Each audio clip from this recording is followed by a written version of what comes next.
بسم اللہ الرحمن الرحیم نحمدہ ونصلی ونسلم علی خاتم الانبیاء والمرسلین وعلی آلہ وصحبہ واہل بیتہ اجمعین اما بعد فاعوذ باللہ من الشیطان الرجیم بسم اللہ الرحمن الرحیم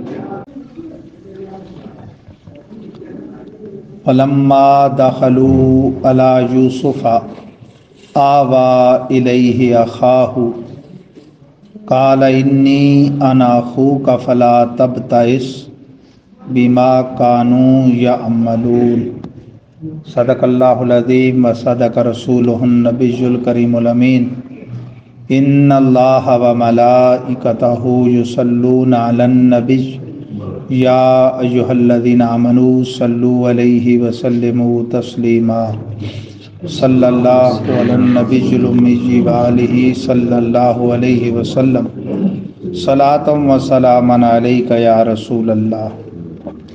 گرامی قدر حضرات، آج 17 رمضان المبارک 1445 ہجری یوم بدر ہے، اور آج سورہ یوسف کا 14واں درس ہے، اور آیت نمبر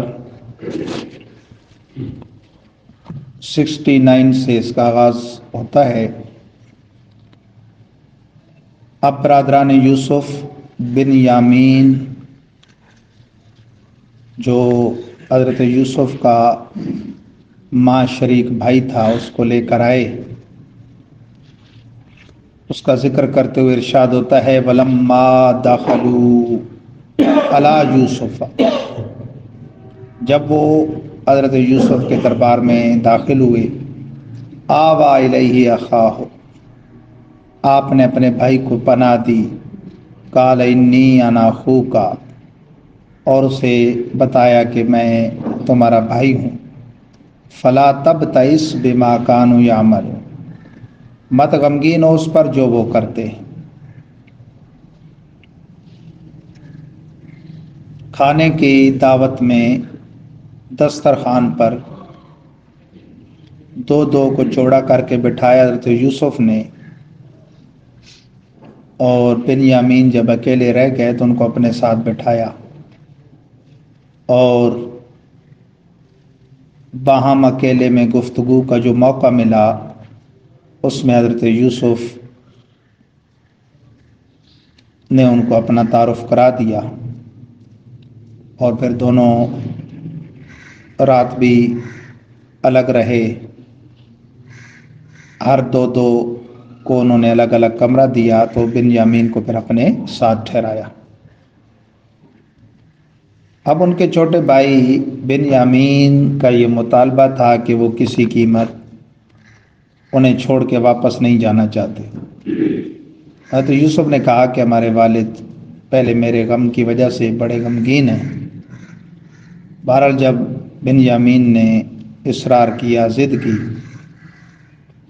تو پھر آپ نے اللہ تعالیٰ کی طرف سے جتلائی گئی ایک تدبیر پر عمل کیا، اور جو غلہ ماپنے کا آلہ تھا، پیالہ تھا، وہ بن یامین کے اونٹ کے کجاوے میں رکھ دیا۔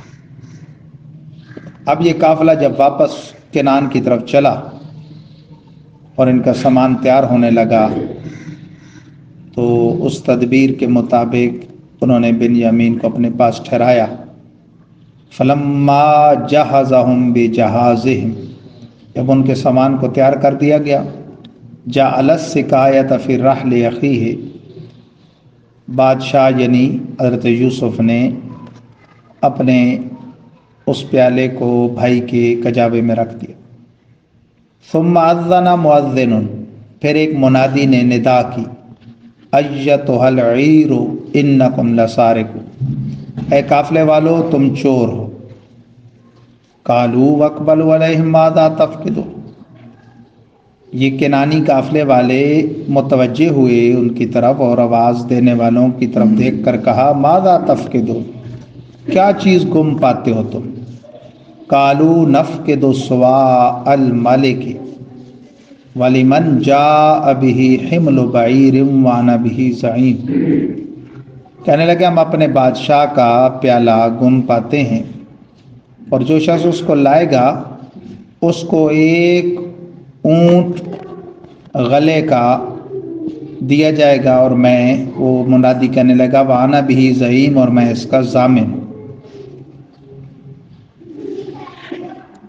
قالوا تاللہ لقد علمتم ما جئنا لنفسد فی الارض وما كنا سارقین۔ برادران یوسف کہنے لگے اللہ کی قسم، البتہ تم جانتے ہو کہ ہم زمین میں فساد کرنے نہیں آئے اور نہ ہم چور ہیں۔ یعنی یہ کو پہلی بار کا آنا تو نہیں، اس سے پہلے بھی ہم آئے ہیں اور یہاں رہے ہیں، اب بھی ہم رہے ہیں، تم نے ہمارا چال چلن معاملات دیکھے تو ہم ایسے نہیں ہیں، یہ الزام کیوں لگاتے ہو؟ قالوا فما جزاؤہ ان کنتم کاذبین۔ یہ مصر والے کہنے لگے کہ پھر سزا بتائیے، اگر تم نے ایسا کیا ہو، تم جھوٹے ہو تو سزا کیا ہوگی چور کی؟ قالوا جزاؤہ من وجد فی رحلہ فہو جزاؤہ۔ وہ کہنے لگے یعنی جو شریعت یعقوب کا قانون تھا کہ یعنی چور کو رکھ لیا جائے، جبکہ وہاں کے بادشاہ کا قانون وہ سزا وغیرہ تھا، انہوں نے اپنے وہ حضرت یعقوب کی شریعت کا وہ قانون بتایا۔ کہنے لگے جزا اس کی وہی شخص ہوگا جس کے کجاوے میں وہ پایا جائے گا۔ کذالک نجزی الظالمین، ہم لوگ اسی طرح ظالموں کو جزا دیتے ہیں۔ اب حضرت یوسف نے خود تلاشی لینا شروع کی۔ فَبَدَا بِأَوْعِيَتِهِمْ قَبْلَ وِعَاءِ أَخِيهِ، ان کی جو سامان کی تھیلیاں تھیں اور بوریاں وغیرہ ان کو آپ نے ابتدا کی ان سے، اپنے بھائی کے سامان سے پہلے۔ ثُمَّ اسْتَخْرَجَهَا مِنْ وِعَاءِ أَخِيهِ، پھر بھائی کے تھیلے سے اس کو نکال لیا۔ كَذَلِكَ كِدْنَا لِيُوسُف، اب یہ بظاہر بڑا عجیب معاملہ ہے کہ خود پیالہ رکھا اور پھر خود ہی نکال کے ان کو چور ٹھہرا کے ان کو پاس ٹھہرا رہے ہیں۔ بظاہر ان کے مرتبے اور شان کے لائق نہیں تھا، لیکن اللہ تعالیٰ فرماتا ہے یہ تدبیر ہم نے یوسف کو سکھائی۔ اللہ تعالیٰ مالک الملک ہے، جو چاہے ما کان لیاخذ اخاہ فی دین الملک، آپ کے شان یہ تو نہ تھا کہ آپ بھائی کو لے لیتے بادشاہ کے قانون کے مطابق، کہ وہاں تو ان کے قانون میں تو تھا سزا وغیرہ، الا یشاء اللہ، مگر جو اللہ چاہے۔ تو انہوں نے خود ہی کنانی قانون بتا دیا، حضرت یعقوب کی شریعت کا، اس کے مطابق رکھ سکتے تھے۔ نرفع درجات من نشاء، ہم بلند فرماتے ہیں درجے جس کے چاہیں۔ وفوق کل ذی علم علیم، اور ہر علم والے سے اوپر ایک علم والے، یعنی مخلوق کے اعتبار سے جو متناہی علم والے ہیں ہر ایک کے اوپر ایک علم والا ہے۔ سید المفسرین حضرت عبداللہ ابن عباس رضی اللہ تعالیٰ عنہ فرماتے ہیں کہ یہ سلسلہ بڑھتا چلا جاتا ہے یہاں تک کہ ہر علم والے کے اوپر علم والا ہے، اور سب سے زیادہ علم تو اللہ کی ذات کا ہے، وہ علیم حقیقی ہے، باقی مخلوق میں اللہ کے حبیب کا ہے، دیگر انبیاء کا ہے، پھر خلفائے راشدین کا ہے، صحابہ کرام کا ہے۔ آج حضرت صدیقہ بنت صدیق کا یوم وصال ہے، اور اصحاب بدر کی بھی شہادت کا دن ہے۔ حضرت صدیقہ کے بارے میں لکھا ہے کہ جہاں بھر کی عورتوں میں اللہ تعالیٰ نے ان کو سب سے زیادہ علم عطا فرمایا، کیونکہ ان کو اللہ کے حبیب کی صحبت زیادہ رہی تو انہیں زیادہ علم نصیب ہوا۔ قالوا یسرق فقد سرق اخ له من قبل، وہ کہنے لگے، اب انہوں نے ایک بڑی دل خراش بات کی، کہنے لگے اگر اس نے چوری کی تو تحقیق اس کا بھائی سے پہلے چوری کر چکا۔ اب یہ ان کا اشارہ حضرت یوسف کی طرف تھا، کیونکہ ابھی تک وہ نہیں جانتے تھے کہ یہ بادشاہ کی صورت میں جو ہے ہمارے سامنے یہ حضرت یوسف ہی ہے۔ اور اس چوری کے بارے میں مفسرین نے لکھا کہ آپ کے نانا کا ایک بت تھا، وہ آپ نے بچپنے میں اسے اٹھا کر توڑ کر باہر ڈال دیا تھا، اور وہ اس کی طرف اشارہ کر رہے تھے، حالانکہ وہ شرن جائز تھا۔ شرک کا یا گناہ کا جو بھی آلہ ہو اسے ضائع کر دے کوئی، تو یہ شرن چوری نہیں ہے۔ فَأَسَرَّهَا يُوسُفُ فِي نَفْسِهِ وَلَمْ يُبْدِهَا لَهُ، حضرت یوسف نے اس کو اپنے دل میں چھپا لیا، پوشیدہ رکھا اور ان پر زہر نہ کیا ابھی تک۔ قَالَ أَنْتُمْ شَرٌّ مَّكَانًا، اور آپ نے دل ہی دل میں کہا کہ تم بڑے برے ٹھکانے ہو، یعنی ایک تم مجرم ہو اور پھر یوسف کو تم مجرم کہہ رہے ہو۔ واللہ عالم بما تصفون، اللہ خوب جانتا ہے تمہاری ان حرکتوں کو۔ قالو، وہ کہنے لگے، یا ایھا العزیز، اے بادشاہ، ان لہ ابن شیخا کبیرا، ہمارے اس بھائی کا بوڑھا باپ ہے، فخذ احدنا مکانا، آپ ہم میں سے کسی ایک کو اس کی جگہ رکھ لیجیے، یعنی اسے بھیج دیں، کیونکہ پہلے بھی وہ بڑے غمگین ہیں اس کے بھائی کی جدائی میں۔ انا نراک من المحسنین، ہم آپ کو بھلے لوگوں میں سے دیکھتے ہیں کہ آپ نیکوکار ہیں، اچھے آدمی ہیں، تو آپ اس کو چھوڑ دیں، ہم میں سے کسی کو رکھ لیں۔ اب قانون وہ خود بیان کر چکے تھے چوری کا، کہ جس کے پاس سامان نکلے اسی کو رکھا جائے، اس کے مطابق اس کے علاوہ کو رکھ لینا، اس کو روک لینا، یہ ظلم میں آتا تھا۔ حضرت یوسف نے کہا، قال معاذ اللہ ان ناخذ الا من وجدنا متاعنا عنده انا اذا لظالمون، کہا معاذ اللہ، پناہ خدا، یہ کہ ہم لیں مگر اس کو جس سے پایا ہم نے اپنے سامان کو، انا اذا لظالمون، اگر ہم کسی اور کو رکھتے ہیں تو پھر تو ہم ظالم ہیں، کیونکہ ظلم کی تعریف ہے وضع الشیء فی غیر محلہ، شے کو اس کے محل میں استعمال نہ کرنا۔ اب محل تو وہ آدمی بنتا تھا جس کے پاس سامان نکلا، نہ کہ اس کا کوئی اور غیر، تو آپ نے کہا یہ ظلم ہم نہیں کریں گے۔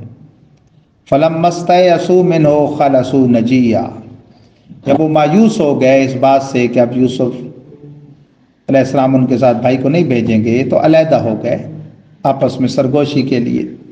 قال کبیرہم، ان میں سے بڑے نے کہا، لم تعلموا ان اباکم قد اخذ علیکم موثقا من اللہ، جانتے ہو تمہارے باپ نے تم سے اللہ کا پختہ عہد لیا، قسم لی، ومن قبل ما فرطتم فی یوسف، اور جانتے ہو جو اس سے پہلے تم یوسف کے سلسلے میں زیادتی کر چکے۔ فلن ابرح الارض حتی یاذن لی ابی او یحکم اللہ لی، میں تو اس زمین سے اب ٹلنے والا نہیں یہاں تک کہ میرا باپ اجازت دے بھی آ جاؤ واپس، یا اللہ میرے لیے کوئی حکم جاری کرے۔ وَهُوَ خَيْرُ الْحَاكِمِينَ، اور وہ سب سے اچھا حکم فرمانے والا ہے۔ ارجعوا الی ابیکم، تم لوٹ جاؤ اپنے باپ کی طرف، میں نہیں آتا، بڑے بھائی نے کہا۔ فقولوا، تو کہو باپ کو، یا ابانا، اے ہمارے بابا جان، ان ابنک سرق، بے شک آپ کے بیٹے نے چوری کی، یعنی جو انہوں نے دیکھا تھا۔ وما شہدنا الا بما علمنا، ہم تو نہیں گواہی دیتے مگر اپنے دیکھے کی، جو ہم جانتے ہیں۔ وما کننا للغیب حافظین، اور ہمیں غیب پر کچھ اطلاع نہیں۔ واسأل القریۃ التی کنا فیہا، یعنی اگر آپ کو ہم پر یقین نہ آئے تو بستی والوں سے پوچھئے جس بستی میں ہم تھے، والعیر التی اقبلنا فیہا، اور قافلے والوں سے پوچھئے جو ہمارے ساتھ، ادھر سے اور لوگ بھی گئے تھے ان کے بھائیوں کے ساتھ، تو کہا بھی جو آنکھوں دیکھا ہمارے ہم تو وہ بتا رہے ہیں۔ وَإِنَّا لَصَادِقُونَ، اور بے شک ہم سچے ہیں۔ قَالَ بَلْ سَوَّلَتْ لَكُمْ أَنفُسُكُمْ أَمْرًا، جب یہ بات انہوں نے جا کر کہی تو حضرت یعقوب نے وہی جملہ بولا جب انہوں نے اس وقت آ کے کہا تھا کہ یوسف کو بھیڑیا کھا گیا، تو آپ نے کہا تھا بَلْ سَوَّلَتْ لَكُمْ أَنفُسُكُمْ أَمْرًا، یہ ایک بات ہے جو تمہارے دلوں نے گھڑ لی۔ فَصَبْرٌ جَمِيلٌ، صبر اچھا ہے۔ عَسَى اللَّهُ أَن يَأْتِيَنِي بِهِمْ جَمِيعًا، ان قریب اللہ لے آئے گا میرے پاس ان سب کو اکٹھا۔ انہ هو العلیم الحکیم، بے شک اللہ علم و حکمت والا۔ یا آپ نے غیبی پیشن گوئی کر دی ان قریب ملنے کی، اور حال یہ تھا اس عرصے میں وتولی عنہم، آپ نے ان سے رخ پھیر لیا، وقال یا صفا لا یوسف، افسوس یوسف پر۔ پھر بھی آپ نے بنیامین کا نام نہیں لیا، اظہار غم حضرت یوسف کے بارے میں کیا۔ وابیضت عیناہ من الحزن فہو کظیم، آپ کی آنکھیں سفید ہو گئیں غم سے، بنائی جاتی رہی، فہو کظیم، غصہ کو پی جانے والے تھے۔ قالو، وہ بولے، تاللہ تفتأ تذکر یوسف، خدا کی قسم آپ تو ہمیشہ ہی یوسف کا ذکر کرتے رہیں گے، حتیٰ تکون حردا، یہاں تک کہ بڑھاپا آ جائے، اور تکون من الہالکین، یا آپ وفات پا جائیں، لگتا ہے کہ آپ زندگی کے آخری سانس تک ذکر یوسف کرتے رہیں گے۔ قال انما اشکو بثی وحزنی اللہ، آپ نے کہا کہ میں اپنے اس غم کی اور اس دکھ کی شکایت اللہ کی بارگاہ میں کرتا ہوں، تم سے مجھے شکوہ نہیں۔ وَعَلَمُ مِنَ اللَّهِ مَا لَا تَعْلَمُ، میں جانتا ہوں اپنے رب کی وہ شانیں جو تم نہیں جانتے۔ یعنی آپ دیکھ رہے تھے کہ ان قریب بھانڈا پھوٹ جائے گا اور حقیقت واضح ہو جائے گی۔ یا بنیا اذهبوا فتحسسوا من یوسف واخیہ، اے بیٹو جاؤ اور یوسف اور اس کے بھائی کو ڈھونڈو۔ وَلَا تَيْأَسُوا مِن رَوْحِ اللَّهِ، اور رحمت خدا سے مایوس مت ہونا، إِنَّهُ لَا يَيْأَسُ مِن رَوْحِ اللَّهِ إِلَّا الْقَوْمُ الْكَافِرُونَ، خدا کی رحمت سے مایوس نہیں ہوتے مگر کافر قوم، مومنوں کا کام نہیں ہے نا امیدی۔ وہ اللہ تعالیٰ پر آس لگائے رہتے ہیں، امید لگائے رہتے ہیں اس کی رحمت سے۔ تو آپ نے برادران یوسف کو یوسف علیہ السلام اور ان کے بھائی بنیامین کو ڈھونڈنے کا حکم دیا۔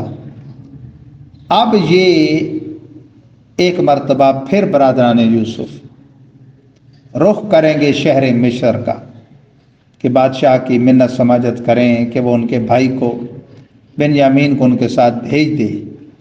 اب ان کا مصر میں جانا بظاہر وہ غلے کے حصول کے لیے نہیں ہوگا، اناج کے لیے نہیں ہوگا، بلکہ اپنے بھائی کی طلب اور ڈیمانڈ کے لیے ہوگا۔